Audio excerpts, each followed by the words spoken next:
Bonjour et bienvenue dans cette nouvelle vidéo où nous allons nous intéresser aux erreurs à éviter dans un contexte de VAE.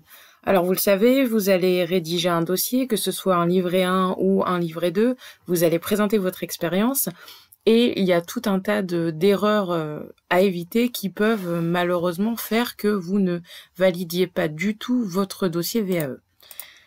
Donc il y a trois types d'erreurs. Trois types d'erreurs que j'ai répertoriées. Des erreurs qui sont liées à la rédaction, des erreurs qui sont liées à l'analyse et des erreurs qui sont liées au choix d'expérience. Et là, clairement, c'est un refus total du dossier VAE. Donc, il vaut mieux bien sélectionner ces expériences et forcément, ça répond à une méthode.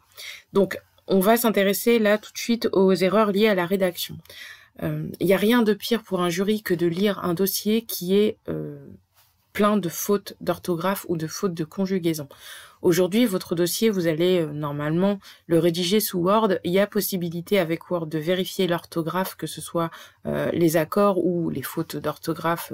Ça peut arriver dans un dossier, mais vérifiez, faites-vous relire et corrigez au maximum vos fautes, puisque ça traduit déjà un manque de professionnalisme dans la construction de votre dossier, et ça peut malheureusement vous pénaliser sur l'avis final.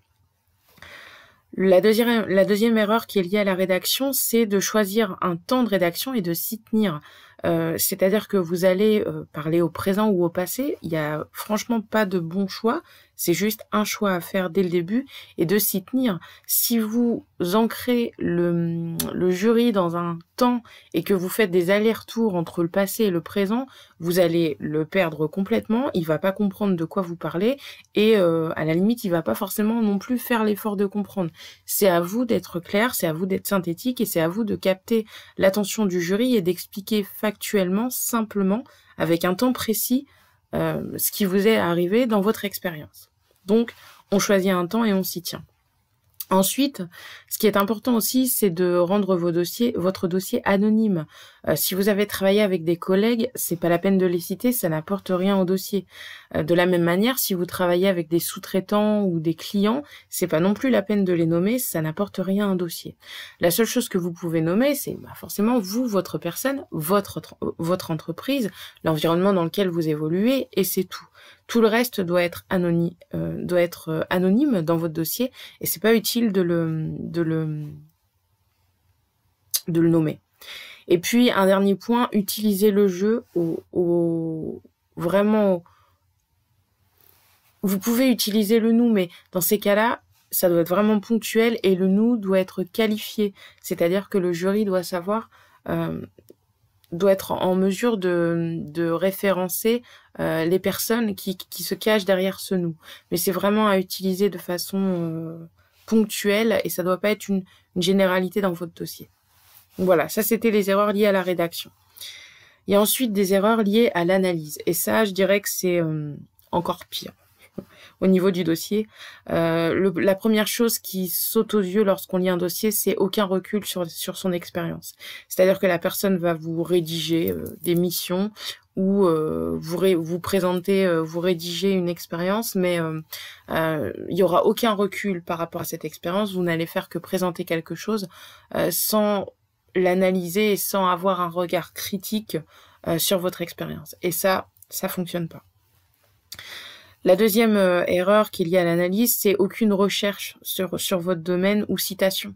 Alors, quel que soit le niveau dans lequel vous êtes, il faut lire, forcément.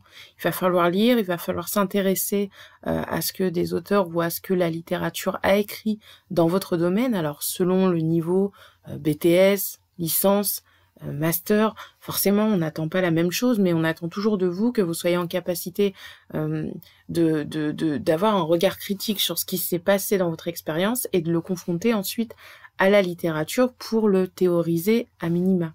Donc ça c'est important et ça doit être fait. Et si c'est pas fait, ça montre aussi ça démontre une forme de désintérêt pour votre métier et ça peut aussi traduire le fait que, aujourd'hui, vous estimez tout savoir et vous ne confrontez pas votre expérience à ce qui se passe ailleurs. Donc, ça traduit un manque d'ouverture d'esprit aussi. Lié à l'analyse, vous avez un troisième cas, c'est un manque de réflexion globale dans votre écrit. C'est-à-dire que vous êtes allé trop vite dans la rédaction de votre écrit et ça peut se comprendre. On a envie de le rendre rapidement, mais du coup, il n'y a pas ce travail de réflexion et de cheminement de la pensée et ça se sent dans votre écrit. Ça se sent dans votre structure et ça, c'est palpable tout de suite. Et on le voit généralement dans les 10, 15, 20 premières pages, très clairement. Ce qui peut vous pénaliser dans l'analyse, c'est une mauvaise construction. Alors, pour les personnes qui vont passer un diplôme d'État, bien souvent, on vous donne un dossier qui est déjà pré-rempli et vous présentez vos analyses. Donc là, la question se pose pas. En revanche, pour les personnes qui vont présenter une licence ou un master, il y aura un travail de construction de plans à effectuer. Et ça, déjà, si c'est mal fait dès le début, vous allez le voir quand vous allez rédiger votre dossier. Il va y avoir un manque de fluidité, ne serait-ce que pour vous, pour le rédiger, et forcément un manque de fluidité à la lecture pour le jury. Donc ça, il faut vraiment travailler la structure, l'ossature de votre dossier pour qu'ensuite ce soit agréable à lire et qu'il y ait une cohérence dans votre dossier et dans votre expérience. Ce qu'il faut éviter également quand vous analysez votre expérience, c'est de juger ou qu'on perçoive encore l'émotion liée à la situation. Vous avez pu vivre dans votre expérience des scènes compliquées, des scènes humainement compliquées à vivre, où vous avez été impacté. Ça, vous pouvez en parler, mais en aucun cas vous ne pouvez juger. C'est-à-dire que vous pouvez dire voilà, cette scène m'a impacté parce que voilà, je travaillais avec un patient qui avait plus de 80 ans. Cette personne, est décédée. Cas dramatique, mais qui arrive dans le milieu médical. Et ça a fait que pendant 2-3 jours, j'ai pris un peu de distance avec mes autres patients parce que je me rendais compte qu'en fait, ça m'impactait un peu plus que dans le cadre professionnel. Ça, vous pouvez le dire, c'est pas un jugement. C'est vous vous rendez compte aujourd'hui, avec le recul, je concède que sur les premiers mois, quand j'ai démarré, j'avais pas beaucoup de recul et du coup, ça m'a permis de travailler sur ce point-là par la suite. Là, vous analysez. Par contre, si vous notez que vous travaillez avec un chef colérique qui passait ses journées à vous disputer et qu'à la fin vous ne supportiez plus vos journées à cause de cette personne-là et que voilà, ça il faut pas. Clairement, c'est à éviter. Donc vous voyez, il y a une partie qui peut être construite. On est dans l'analyse de l'émotion que vous avez ressentie à ce moment-là, mais vous en avez sorti quelque chose et vous avez travaillé à développer des qualités pour corriger ce problème-là. Donc là, c'est constructif. Et on a le chef colérique simplement qu'on juge et ça n'apporte rien, si ce n'est de se défouler et d'utiliser l'écriture comme thérapie pour bannir votre ancien chef. Et on n'est clairement pas là pour ça. D'accord ? Les troisièmes types d'erreurs sont liés au choix d'expérience. Alors ça, malheureusement, ça arrive beaucoup aussi dans les dossiers. Avec des expériences qui sont pas en lien avec le référentiel du diplôme. Donc, encore une fois, quand vous faites le travail préparatoire d'analyse et de choix d'expérience, pensez toujours référentiel du diplôme. Est-ce que vous allez évoquer, est-ce que l'expérience que vous allez présenter va être en lien et va permettre de démontrer que vous êtes aujourd'hui aux attendus du diplôme?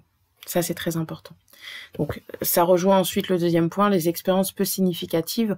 Il va y avoir un petit lien, mais qui vont tellement démontrer de façon minime l'expérience qu'on ne la retiendra pas et qu'on la considérera comme hors sujet par rapport au diplôme. Et puis, alors ça, je vous mets en garde, ne le faites pas, une expérience non maîtrisée. C'est-à-dire que vous allez essayer de démontrer une expérience et puis enjoliver un petit peu la situation. Et là, on va se rendre compte qu'en fait, déjà, vous êtes à côté de la plaque. C'est-à-dire qu'au niveau de l'expérience, vous allez ajouter des choses, mais qui vont être à côté. On va sentir, ça se sent en fait que c'est pas maîtrisé et que la personne a simplement mis un peu plus de contenu pour essayer de montrer que oui, elle maîtrise la chose, mais en fait, pas du tout. Donc, soyez vigilants sur le choix lié à vos expériences, puisque c'est ça qui va ensuite donner la structure à votre écrit et qui va vous permettre ensuite d'analyser puis de rédiger de manière sereine votre dossier. Voilà. J'espère que ça a pu vous aider. N'hésitez pas, je l'ai déjà dit je crois, mais à vous abonner. Il y a d'autres vidéos qui vont arriver sur l'écriture, sur la structure et sur l'analyse de votre dossier pour vous aider avancer hein, dans votre démarche de VAE. Je vous souhaite bon courage, je vous remercie d'avoir visionné cette vidéo et je vous dis à bientôt.